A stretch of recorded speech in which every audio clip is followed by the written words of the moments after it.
Welcome to Khadija Talimwali YouTube channel. आइए सीधा आज के इस दिलचस्प तज्जिए का आगाज करते हैं। आज हम एक इंतहाई हैरानकुन हकीकत पर बात करने वाले हैं कि कैसे ख़वातीन को कारोबार में बाइख्तियार बनाना आलमी मुआशी तरक्की में एक ज़बरदस्त और ताकतवर लहर यानी एक ज़बरदस्त रिपल इफ़ेक्ट पैदा करता है।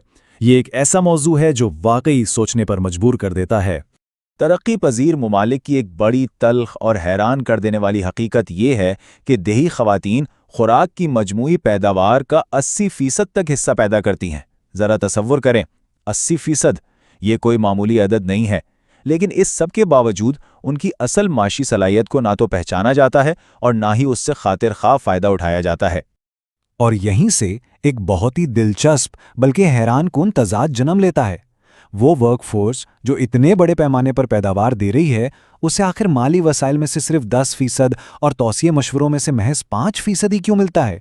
आखिर वो इतनी गैर मरई और वसाइल से महरूम क्यों हैं? ये वाकई हमारे मुआशी निज़ाम की खामियों पर एक बहुत बड़ा सवालिया निशान है। इस अहम सवाल की तह तक पहुंचने के लिए हम आज 5 अहम पहलुओं का जायजा लेंगे। हम आलमी गैर मरी वर्कफोर्स से बात शुरू करेंगे, फिर नाइजीरिया में छोटे कारोबारों और गुर्बत का जायजा लेंगे, इंडिया में ग्रुप्स की ताकत को समझेंगे, इस रिपल इफेक्ट की पैमाइश करेंगे और आखिर में देखेंगे कि इन रुकावटों को कैसे खत्म किया जा सकता है।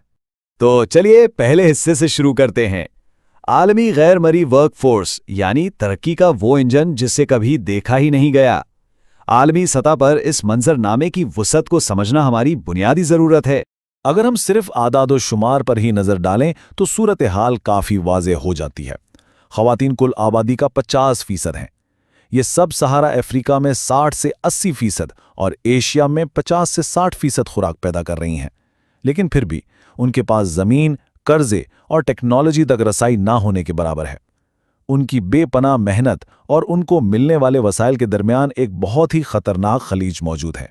अब सवाल ये है कि तब्दीली कैसे लाई जाए।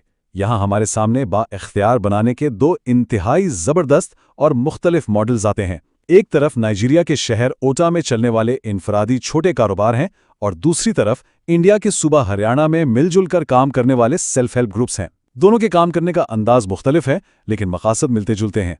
दूसरे हिस्से की तरफ बढ़ते हैं। नाइजीरिया में छोटे और दरमियाने दर्जे के कारोबार और गुर्बत पर इनफरादी कारोबार के असरात सबसे पहले ओटा नाइजीरिया पर तवज्जो मरकूज करते हैं, जहां की तहकीक मकामी सतह पर हैरान अंगेज नताइज सामने लाती है। सूरत हाल कुछ यूं है कि नाइजीरिया की कुल आबादी का निस्फ ख़वातीन पर मुश्तमिल होने के बावजूद इनमें से सिर्फ 35% ही किसी न किसी कारोबारी सरगर्मी से वाबस्ता हैं। इसका सीधा सा मतलब यह है कि यहाँ एक बहुत बड़ी सलाहियत मौजूद है जिसे अभी तक इस्तेमाल ही नहीं किया गया। तरक्की के बेपनाह मौक़े अभी भी मुंतज़िर हैं। ओटार की तहकीक से मिलने वाले ठोस तालीमी सबूत एक बहुत ही उम्मीद अफजा तस्वीर पेश करते हैं। यहाँ किए गए शुमारियाती तज्जिये ने एक बात बिल्कुल वाज़ेह कर दी है कि ख़वातीन का कारोबार शुरू करना और इलाके में गुर्बत का कम होना, इन दोनों के दरमियान एक बहुत ही मजबूत और बराह रास्त ताल्लुक़ है।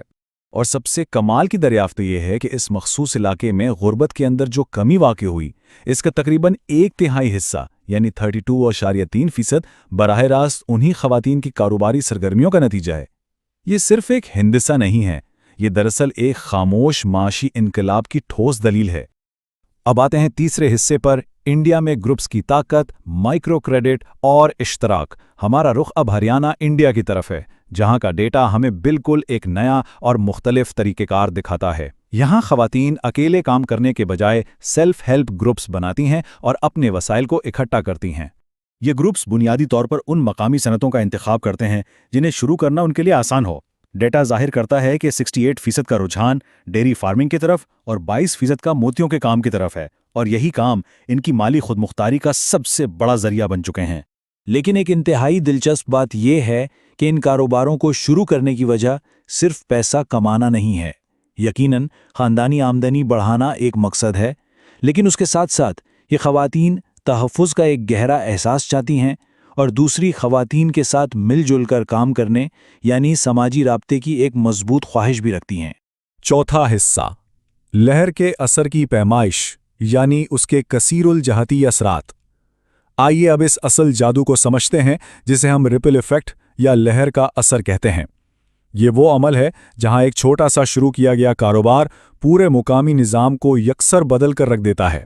جب کوئی ایک کاروبار شروع ہوتا ہے تو وہ صرف خاندانی آمدنی میں ہی اضافہ نہیں کرتا، بلکہ اس سے فوائد کا ایک نہ رکنے والا سلسلہ شروع ہو جاتا ہے۔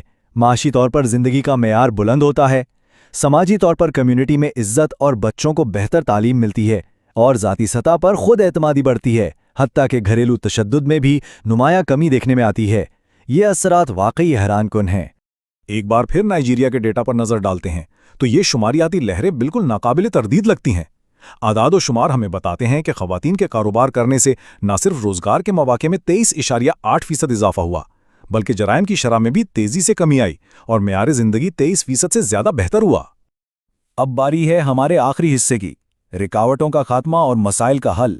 یہ تمام شاندار نتائج راتوں رات حاصل نہیں ہو جاتے۔ ان کی راہ میں بہت سی بڑی رکاوٹیں ہیں جنہیں سمجھنا اور دور کرنا انتہائی لازمی ہے۔ چاہے بات افریقہ کی ہو یا ایشیا کی، ان خواتین کو بنیادی ڈھانچے اور معلومات کی کمی جیسی شدید رکاوٹوں کا سامنا ہے۔ بجلی کی بار بار بندش، خراب سڑکیں، تکنیکی معلومات کا نہ ہونا اور تعلیم کی کمی روزمرہ کے مسائل ہیں۔ اوپٹیٹا کے 43% سے زائد جواب دہندگان تو اعلیٰ تعلیم سے ہی محروم تھے۔ اس سے ثابت ہوتا ہے کہ صرف سخت محنت کافی نہیں، امدادی نظام کا ہونا بھی ضروری ہے۔ ان مسائل کا ایک زبردست اور آزمودہ حل باقاعدہ بزنس انکیوبیشن پروگرامز ہیں۔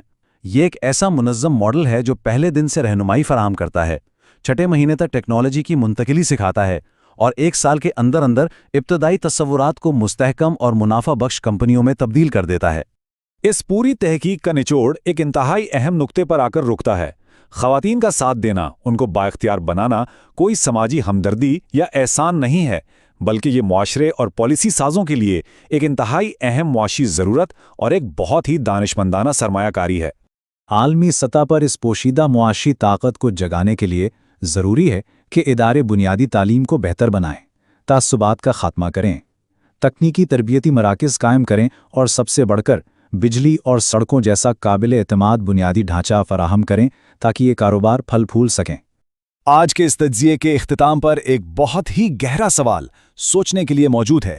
اگر صرف ایک عورت کو بااختیار بنانے سے مقامی سطح پر غربت میں تقریباً 1/3 کمی آ سکتی ہے، تو ذرا تصور کریں جس دن دنیا کی تمام خواتین کو معاشی طور پر بااختیار بنا دیا گیا، اس دن ہماری عالمی معیشت کا نقشہ کیا ہوگا؟ واقعی یہ ایک ایسا سوال ہے جو ہمیں بہت کچھ سوچنے پر مجبور کر دیتا ہے۔